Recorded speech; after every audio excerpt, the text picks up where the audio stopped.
Hello, back at another random, arguably kind of crappy or less nice part of the DMV, but we do what we must. So yesterday I was coming back from Costco with a pizza because I'm like going grocery shopping this weekend, and why not? And so I made it past onto the red line, past the bad green line.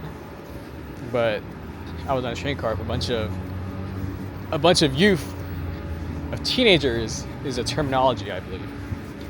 And one of them tried to grab the pizza box out of my hand.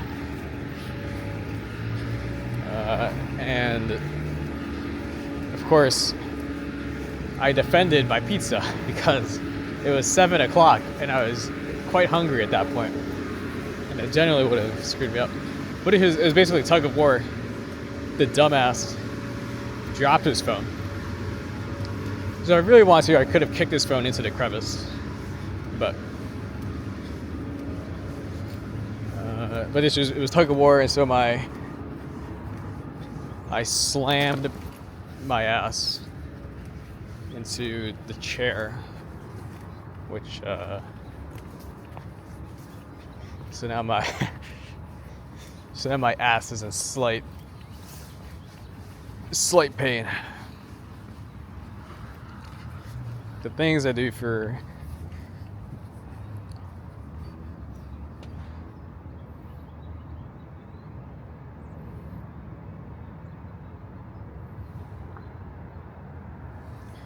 marginal convenience.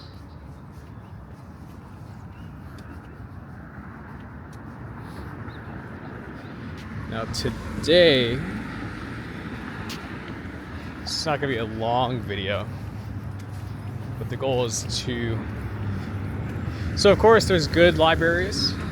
Libraries are important parts of the community.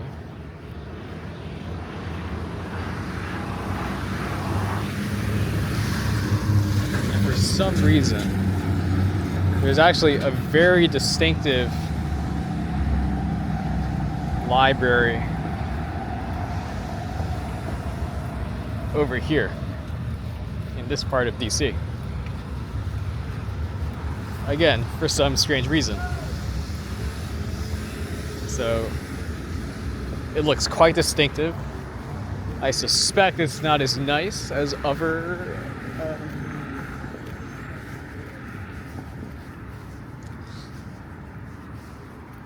not as nice as other ones, given dynamics. And of course we're not going to go inside because it's going to be closed.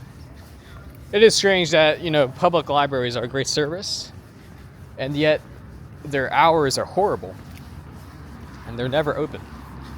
It's a conundrum. Certainly an indictment of public services, but again, I do suppose a library doesn't count as the youth enrichment programs that are so often talked about. So, yes, my politics, like all things, my politics shift slightly depending on context. So, and here we are. Again, right, big concept, the built environment. This is not a nice built environment. Right. Let's think about happy things, David. What do I have to look forward to? Argentina next week will be great. Well, it should be enjoyable. Again, it's extremely affordable if you raw dog it the right way. And also, I do think, compared to a lot of cities, the same way New York City has a lot of variety, Buenos Aires does as well. If anything, I'm starting to wish I honed it up a bit to have an extra day or two instead of flying back on Thanksgiving Day. But I suppose the nice thing is, in general, right, South America, there's only so many, there's only so many South American countries, the continent, so it's not like I have a lot. It's not like Suriname, not like Kingstown is really on my radar. Well, for all my snobbery, it should be, but dude, this is literally such a generic American setup, intersection. This is generally the built environment that people exist in the US, which is completely and wholly dreary and miserable. Look at it. Genuinely horrendous. Doesn't look like there's a sidewalk here.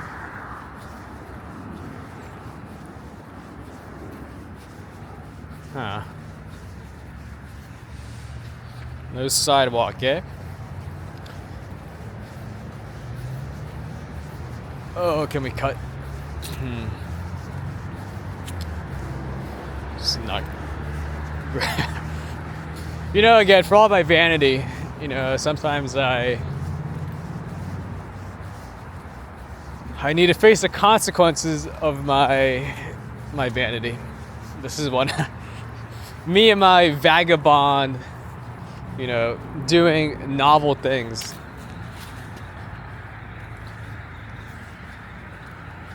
Is undoubtedly part of my comeuppance. Now, do we want to go inside? Take the easy way out? No, we need to cross.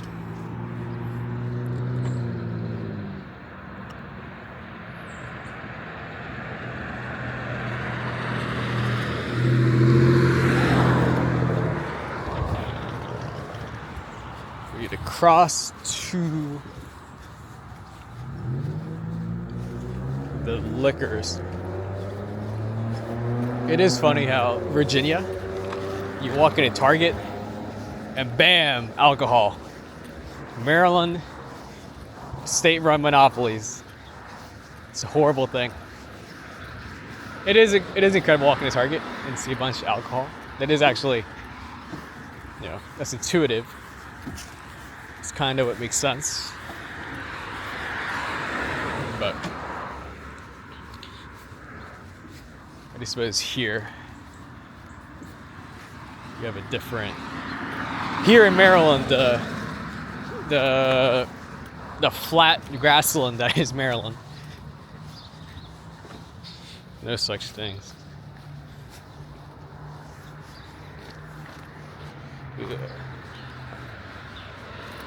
Now, there's some places. Since I suppose today is just gonna be a travel monologue. Again, it's not gonna be a long walk. This isn't a nice. Well, you tell me. It's all relative. It will be incredible though. Like next year, I'm toying around Labor Day. I'm toying with the idea of Almaty, Kazakhstan. I think that'd be tremendous fun. It ticks all the boxes of novelty, uniqueness, all of the good stuff. So, but it'll be such a red pill. So you go from somewhere like that to someplace, I think it's safe to say I call this kind of shitty, right? Certainly not great. Like look at it. It's kind of dreary and miserable. Or certainly that part with the alcohols. I think if you're next to an alcohol store, I guess littering makes sense. So can't be too judgmental, I suppose. You know, it's not my neighborhood. You know. So many things you could say, many observations, but you know.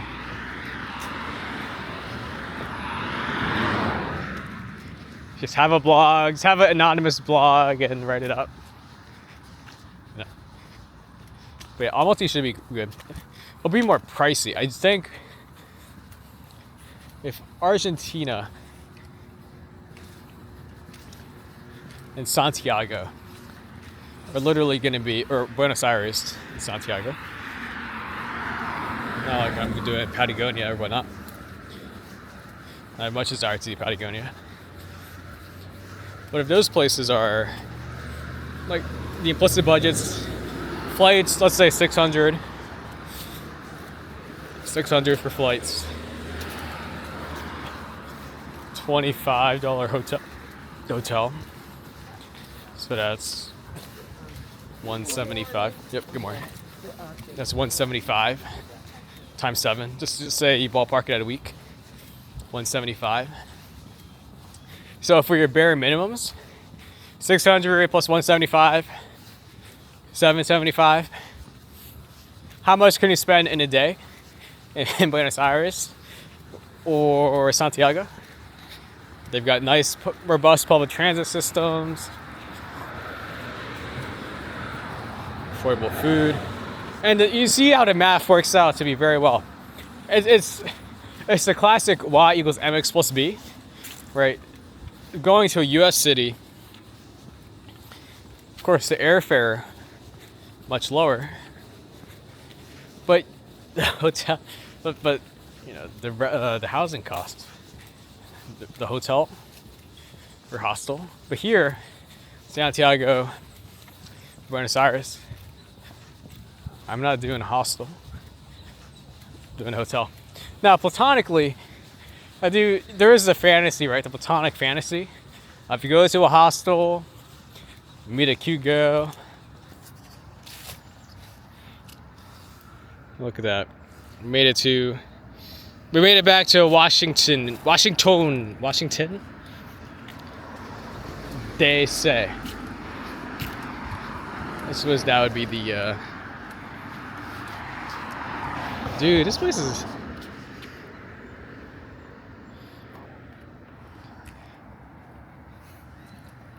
Reset the gimbal. Dude, this place is kind of janked, bro. Oh my gosh. This place is actually... Oh my goodness. This is genuinely the most grungy feel. At least Anacostia, like you could see the hotel developments in the distance, but here, genuinely grungy, bro. Like the windows are boarded up on that thing. Man.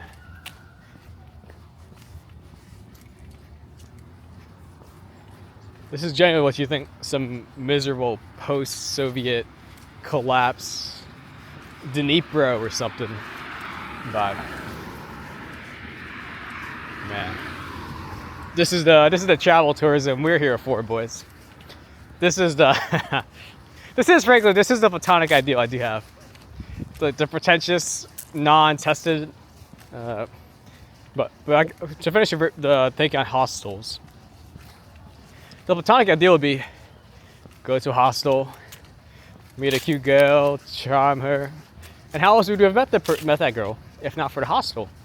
But if you think about it for 2 seconds, it doesn't make sense because everything in life is selection effects. And what type of person takes a hostel? What type of person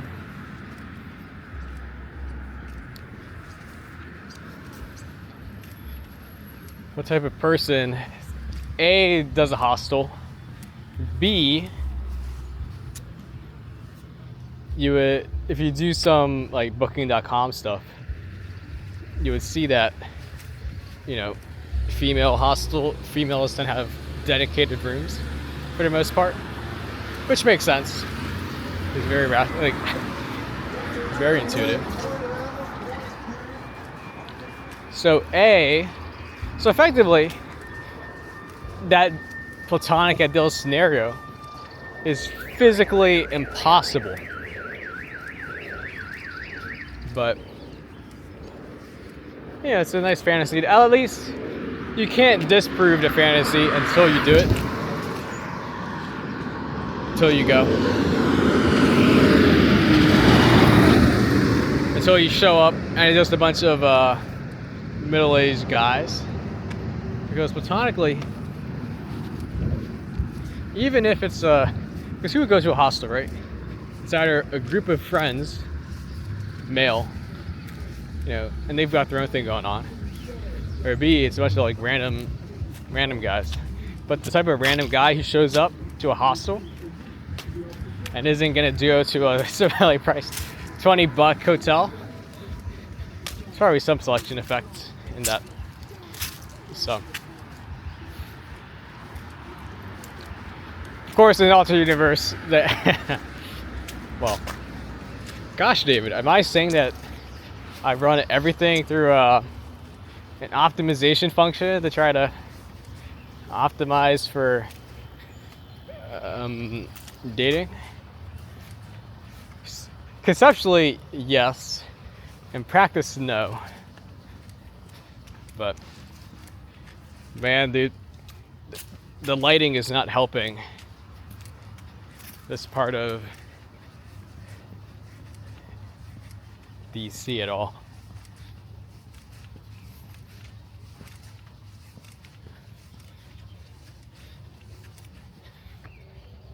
Man, those pretty grungy. Okay. But yeah, almost see. Now I say Kazakhstan because I'm generally 90% sure that Almaty is a world-class city. I know it comes up online as such. If you look at it on a map, it's got a nice grid layout. It's got a subway system. It's has the Soviet influence, so it has a grid street system. You know, it has that fundamental Soviet architecture, and then you toss in that is Almaty, Kazakhstan, and so then you've got all of the Russian, Kazakh, Chinese, Central Asia influence, and dude, it's Almaty, so it's literally, and so it's the city's nestled in its mountains, so you can do some variety. And to me, I'm like 90% sure the plan is foolproof, or I think it'd be different. Like, so that's my in less than a year there'll be a plan for September. Maybe hopefully take 2 weeks. Just of course, the issue of Kazakhstan is such a big country, so my loose impression is it'd be too much to try to fit in. Bro, Blood's got the LED lights. It'd be too much to try to fit in Astana. And of course, Astana and Kazakhstan are very far. I suspect the distance is almost comparable to, say, Madrid to Berlin or something like that, I would argue. So that'd be too much. The Almaty, 10 days. Frankly, if anything, I think I don't have enough time in these places. anything.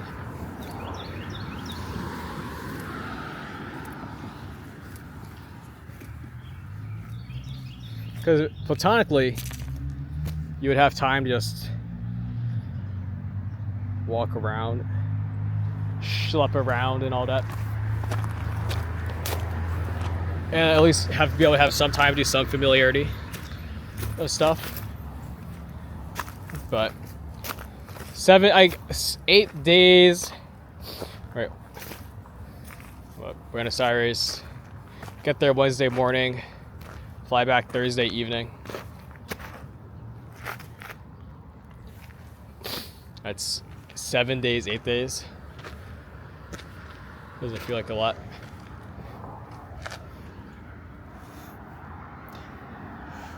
Boom, boys, we are off-roading.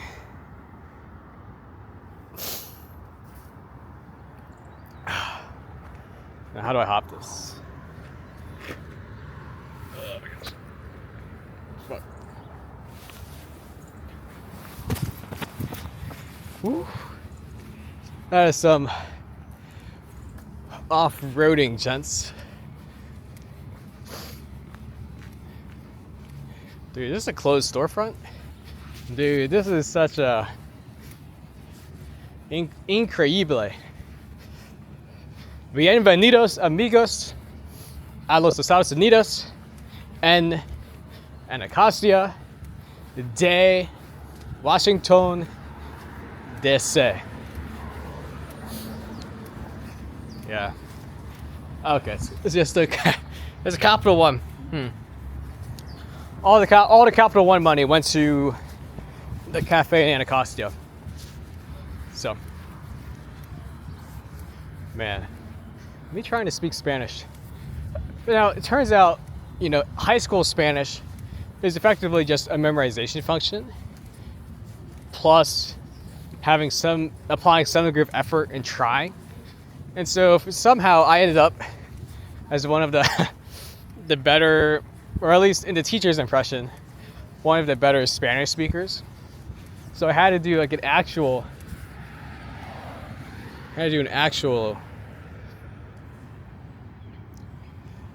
genuine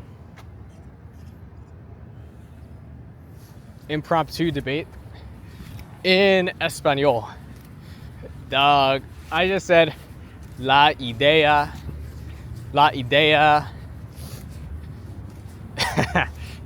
Because you don't know the specific now, but oh, look at that. Dude, this is such a fascinating mix.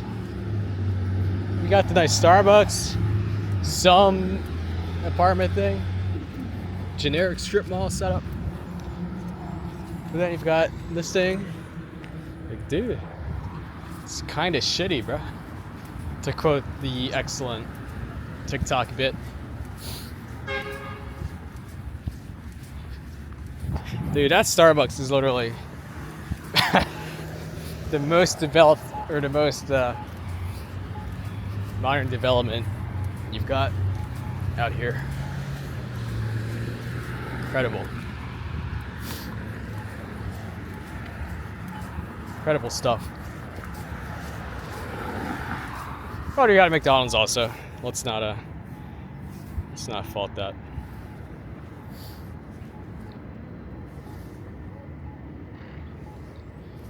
Dude, this is well,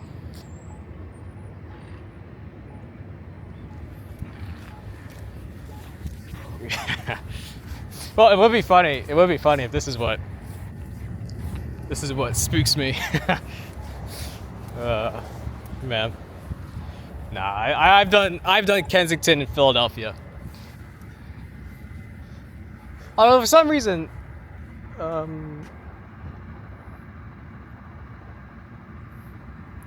yeah, I've done Kensington in Philly. I did not have issues with Kensington. Now, the Tenderloin in San Francisco at night, that actually did unnerve me. Partly because I didn't expect it for the work hotel to be literally on the edge of the Tenderloin.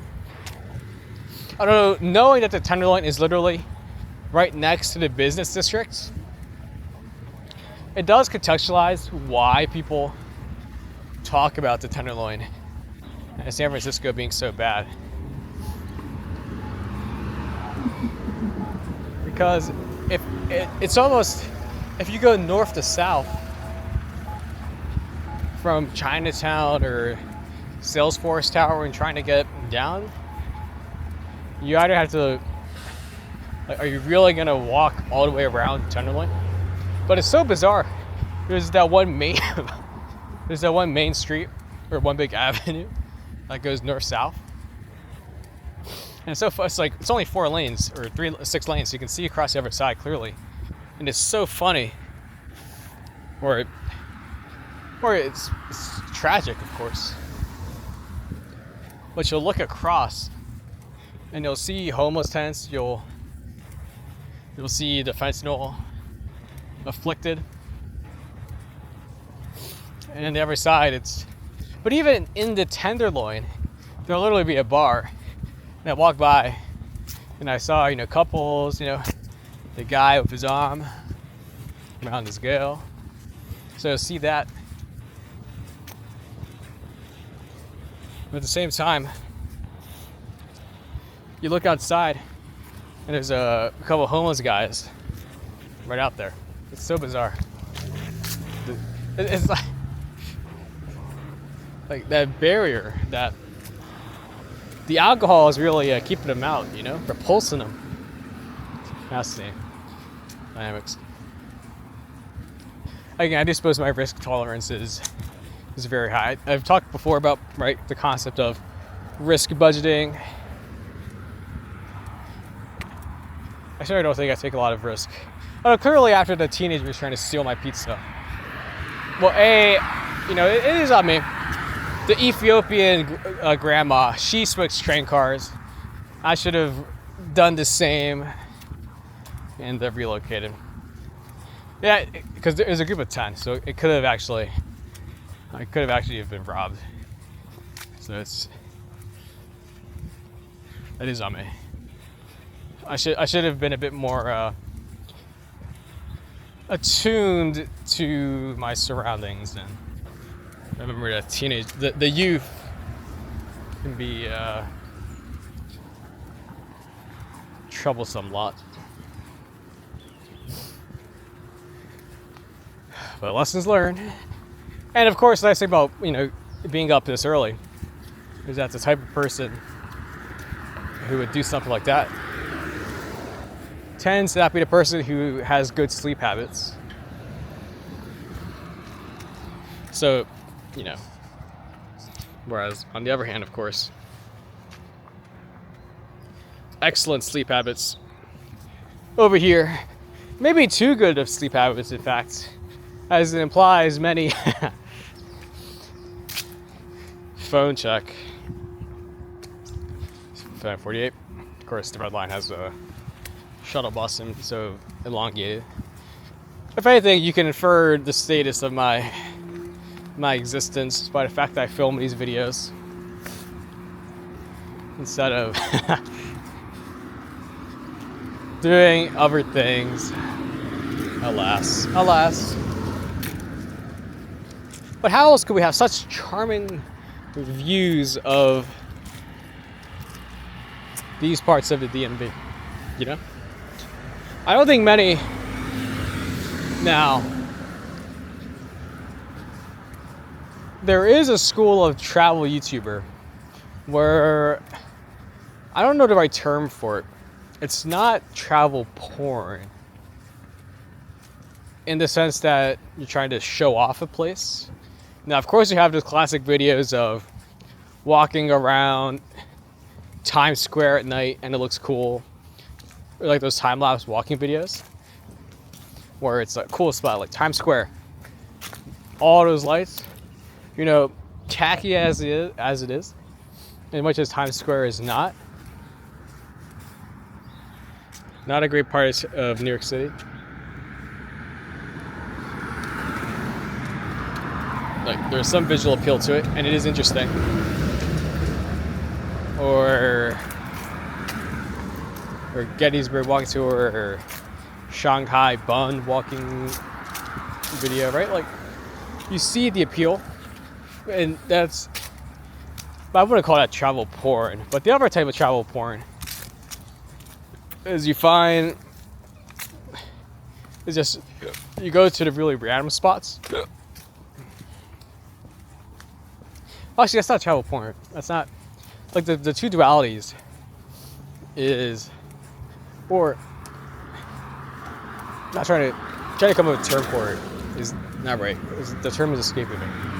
But on the spectrum, there's either doing the classic influencer, go to a really nice resort, go on the group tour, and it's structured, everything's structured, and that's your trip, where everything's perfect because you're literally doing the abnormal experience by having such a manicured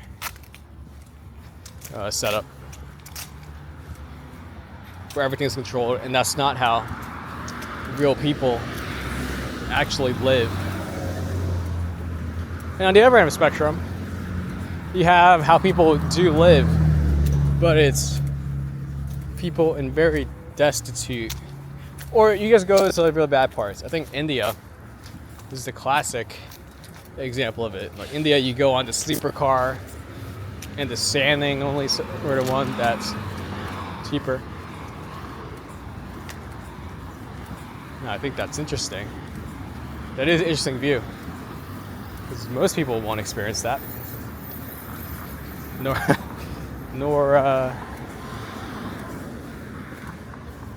Nor should folks, given the, it's not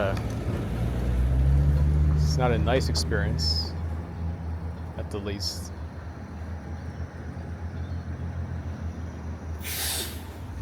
But those are your two ends of the spectrum. Now, I don't think, if those are two ends of the spectrum, right? Pure, like, just experience paying money setup versus the more authentic, just walking around, doing what, of course you're not really living how real people live, because you have the entire day, you've got more spending power, but you're directionally closer to that lived experience. I think that's just much more appealing. That's also in your regular life, en los Estados Unidos and el DMV. It's a pretty comfortable existence, I would say, right? Running water, grocery store, we got air conditioning, we got heating. Or my basement seems to have an issue with that. After, so if your regular existence is comfortable, my personal view is when you travel, you should kind of, you're not traveling for a long time. It's only a week. So you should try to experience a different thing.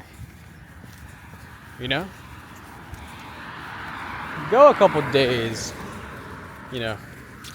living the hard, rough and tumble life.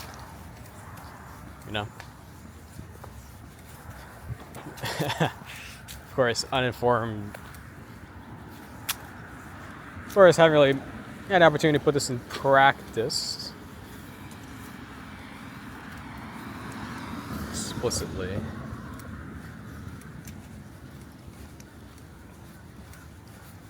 But platonically, that is the ideal, in my view. Now, there are some places I think are genuinely too hardcore. I do think I get it is.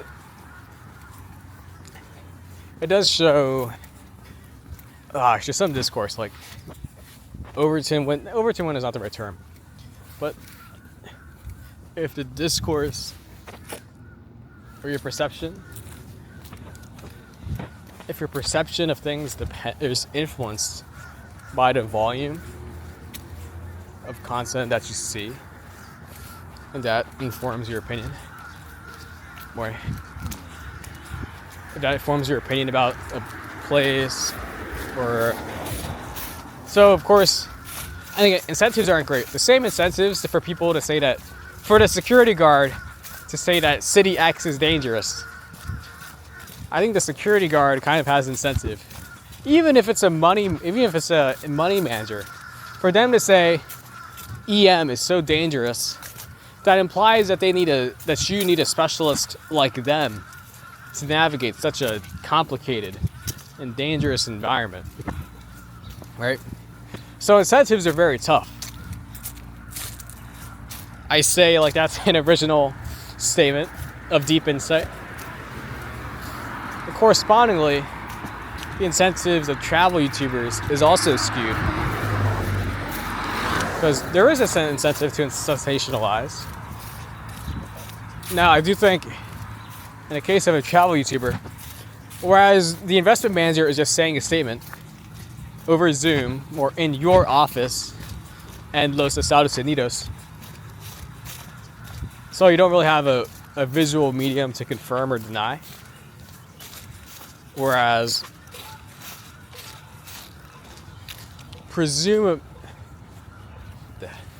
what the hell? Actually, some man, and you got solar panels on those houses. This is so bizarre, dude. This is again, like the contrast is extreme, and you have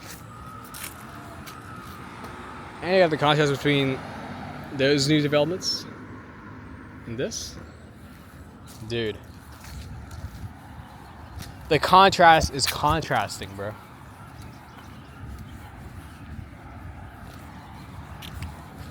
All I can say. Fascinating.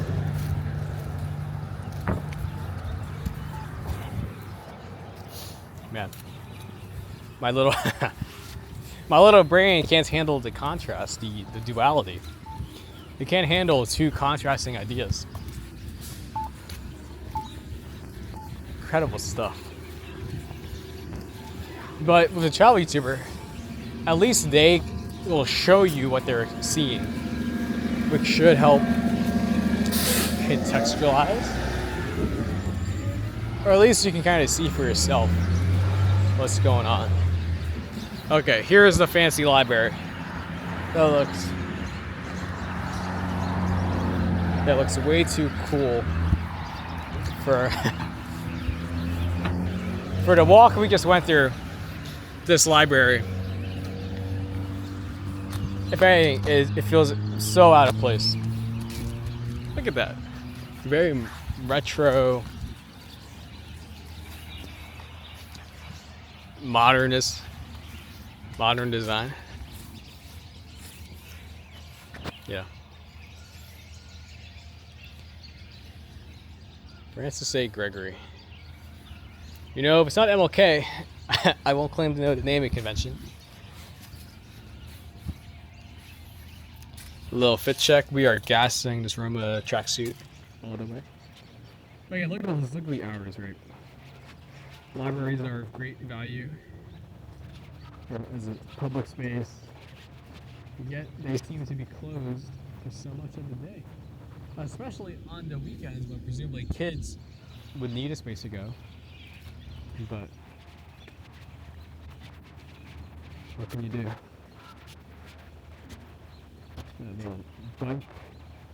Bike thing. Little local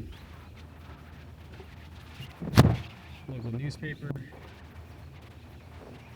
Man. You know, out of all the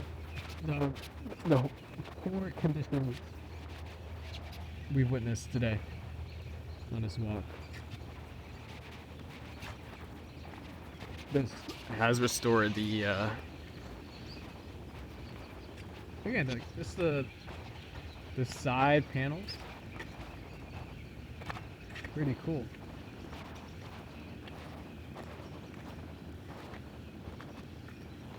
We got a nice little wooded area. Yeah. Again, you know, here this looks much nicer. This looks more quintessential fall in the northeast of the United States. The greenery.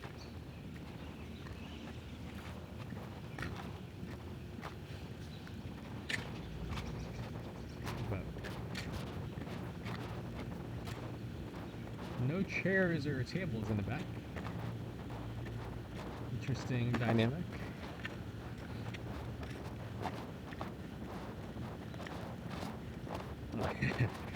Just dropped in. Again, the built environment, to some degree, the built environment has to be designed for the lowest common denominator. Now, in a pejorative sense, you could view that as, say, the ADA, but I think that's a very good design choice, and it's very fair and dignified. It celebrates the fact that public spaces are public spaces. However, what tends to happen more often is that public spaces end up being designed for the lowest common denominator that are antisocial elements, like homeless and antisocial vagrants. And because of that, places have to do so many unfortunate design choices. Like in San Francisco, at the street eatery, like where the tables are outside the restaurant, the fact that those need to have metal gates, that is bizarre. Generally, New York City does not have that dynamic. It's not as though New York City doesn't have a homeless issue or homelessness challenge.